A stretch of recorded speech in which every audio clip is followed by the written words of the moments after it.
இயேசு கிறிஸ்துவின் இணையற்ற நாமத்தில் என் உள்ளங்கைகளில் உன்னை வரைந்திருக்கிறேன் என்கிற ஆண்டவர் கொடுத்த வாக்கு தத்தத்தோடு கூட சேர்ந்து கிறிஸ்துவில் விசுவாச ஊழியங்களின் சார்பில் உங்கள் அனைவருக்கும் என்னுடைய அன்பான வாழ்த்துதல்களை தெரிவித்துக் கொள்கிறேன்.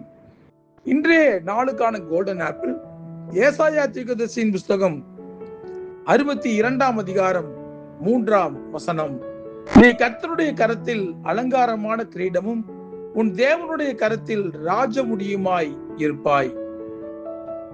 இந்த செய்தியின் தலைப்பு, நாம் கர்த்தருடைய கரத்தில் இருந்தால். நான் எங்கேயோ எப்படியோ இருந்திருக்க வேண்டிய ஆள், துரதிருஷ்டவசமாக இப்படி இங்கே இருக்கிறேன் என்று சிலர் சொல்லுவதை கேட்டிருக்கிறீர்களா? உண்மையிலேயே தங்களுக்கு கிடைத்த பல நல்ல வாய்ப்புகளை இழந்து விட்டவர்கள் சொல்லுகிற வார்த்தைகள் தான் இவை. பிறக்கிற இடம், படிக்கிற பள்ளி, வளர்க்கப்படுகிற முறை, செய்கின்ற வேலை, பார்த்து கொண்டிருக்கும் தொழில், வாழ்ந்து கொண்டிருக்கும் வாழ்க்கை அனைத்திலும் நமக்கு ஆசீர்வாதமும் முழு திருப்தியும் கிடைக்க வேண்டுமானால் அதற்கு ஒரே ஒரு விஷயம் நம்முடைய வாழ்க்கையில் நடைபெற வேண்டும். நாம் ஆண்டவருடைய கரத்தில் இருக்க வேண்டும்.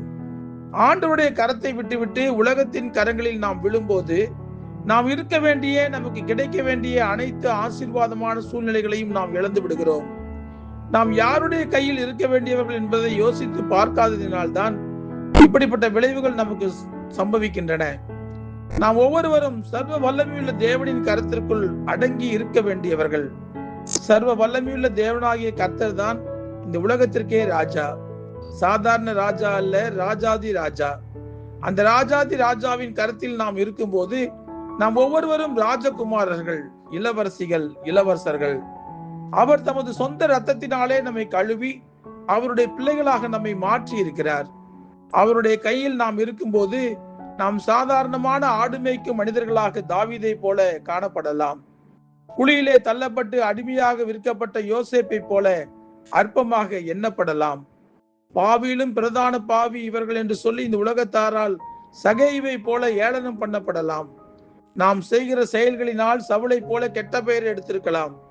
ஆனால் சிறியவர்களையும் உதாசீனம் பண்ணப்பட்டவர்களையும் புழுதியிலிருந்தும் குப்பையிலிருந்தும் உயர்த்துகிற தேவனுடைய கரங்களில் நம்முடைய வாழ்க்கை ஒப்படைக்கப்படும் போது அப்படியே எல்லாமே தலைகீழாக மாறிவிடும்.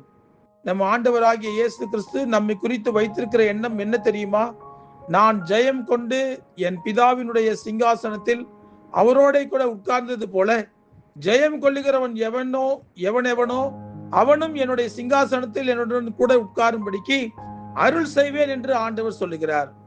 இன்றைக்கும் பிதாவினுடைய வலது பார்சத்தில் உட்கார்ந்து கொண்டிருக்கிற நம்முடைய ஆண்டவர் அவருடைய கரத்தை நீட்டி நம்மை பிடித்து அவரோடு கூட பரலோக சிம்மாசனத்தில் நம்மையும் உட்கார வைக்கவே ஆண்டவர் விரும்புகிறார்.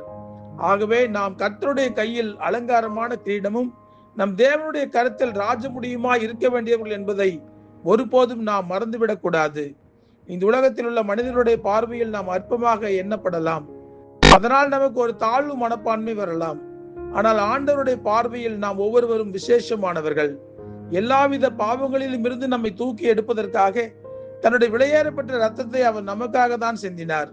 அப்படி சிந்தின ரத்தத்தால் தான் சாதாரணமான பாவிகளாக வாழ்ந்த நம்மை ஆண்டவர் ராஜாக்களாக, ஆசாரியர்களாக மாற்றி இருக்கிறார். இந்த உலகத்தில் பணத்தை வைத்து, படிப்பை வைத்து, அந்தஸ்தை வைத்து மனிதர்களை எல்லோரும் எடை போடுகிறார்கள். நம் ஆண்டவர் அப்படிப்பட்டவர் அல்ல. அவர் நம் இருதயத்தை வைத்து எடை போடுகிறார். நன்மையினாலும் கிருபையினாலும் முடிசூட்டி கனத்தினாலும் மகிமையினாலும் நம்மை அவர் அலங்கரிக்கிறார். அதனால்தான் ஆண்டவர் கரங்களிலே நாம் கனத்துக்குரிய பாத்திரங்களாக மாறிவிடுகிறோம். அப்படி பரிசுத்தமாக மாற்றப்பட்ட பாத்திரமாகிய நம்மை உலகத்தில் உள்ள அசுத்தங்கள் தீட்டு பிடித்து விடாதபடிக்கு பாதுகாத்துக் கொள்வதுதான் நம்முடைய வேலை. ஆகவே எந்த சூழ்நிலையிலும் ஆண்டவருடைய கரங்களை மட்டும் நாம் விட்டுவிடவே கூடாது. அப்பொழுதுதான் ஆண்டவருடைய கையில் நாம் அலங்காரமான கிரீடமாக இருப்போம். தேவனுடைய கரத்தில் ராஜ முடியுமாக இருப்போம். அந்த கிருபையை எந்த சூழ்நிலையிலும் இழந்து விடாதபடி ஆண்டவரை கெட்டியாக பிடித்துக் கொள்வோம். ஜெபிப்போமா? அன்புள்ள ஆண்டவரே, நாங்கள் உம்முடைய கரங்களில் இருக்கும் வரைதான் இந்த உலகத்திலே எங்களுக்கு பாதுகாப்பு. உம்முடைய கரங்களிலே நாங்கள் இருக்கும் போதுதான் எங்களுக்கு அலங்காரமான கிரீடம் கிடைக்கும். உம்முடைய கரங்களில் நாங்கள் இருக்கும் போதுதான் நாங்கள் ராஜ முடியாக இருப்போம். உம்முடைய கரங்களில் இருந்து நாங்கள் விழுந்து விட்டால், உம்முடைய கரங்களை நாங்கள் விட்டுவிட்டால் இந்த உலகத்திலே நாங்கள் ஒன்றுமில்லாமல் போய்விடுவோம் என்பதை நாங்கள் உணர்ந்திருக்கிறோம் ஆண்டவரே.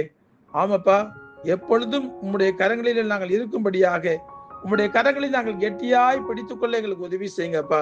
பரலோக ராஜ்யத்திலே வந்து உம்மை பார்க்கக்கூடிய கிருபையை எங்கள் ஒவ்வொருவருக்கும் நீர் கொடுக்க வேண்டுமாய் நாங்கள் ஜெபிக்கிறோம் ஆண்டவரே.